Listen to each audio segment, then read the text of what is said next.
let's go over to the guest shed.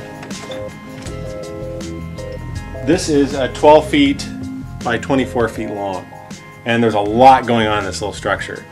This is another example of how you can fit obviously kids' bunk beds, and then the parents, you know, could sleep on the other end. If you didn't want to have the bunk beds here, it makes a great little office nook. So this can really be this multi-use, flexible structure. The bathroom here is set up in a similar way. There's a sliding door because they don't take up very much room. All right, so in this particular structure, we have a full bathroom.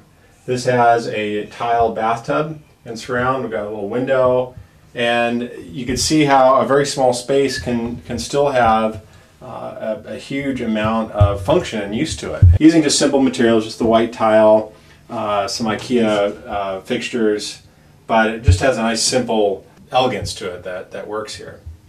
So this is the main room in that structure. So this has a couch which folds out to a queen size bed. There's a nice set of double doors here which go out onto a deck, and lots of windows. So you're sitting here, and just like the other structure, you're oriented in an area where you're not looking back and feeling like you're right next to someone else or right next to the other bedroom. You have your own sort of private corner. On this side, it's set up as a little kitchenette. So there's a sink, there's a little refrigerator under here, and shelving. And so you can really have this as even a little dwelling unit. This is a nice example of kitchen, living, bathroom, everything you need. You don't quite sense that until you walk through them. It's hard to understand on a plan, and even photographs, it's hard to understand what the space is like. But people that come and interact with the space feel like it's just light. The ceiling is lifting off because the window is letting the light at the top. It has this just sort of openness to it, and they're just quite astounded at how much space it has and feels like when you walk through it. When we approached one of our earliest projects back in '03, someone saw the basic shed that we built, and they said, well, you know, that's all I need. I need a little home office. And they had a house that they were considering adding on to.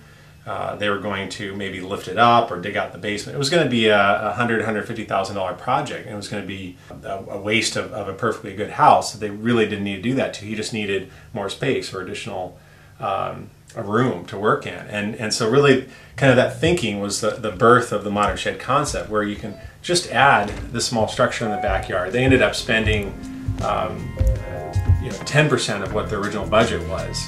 It really changes how you work and live, and I think that's what we do with Modern Shed.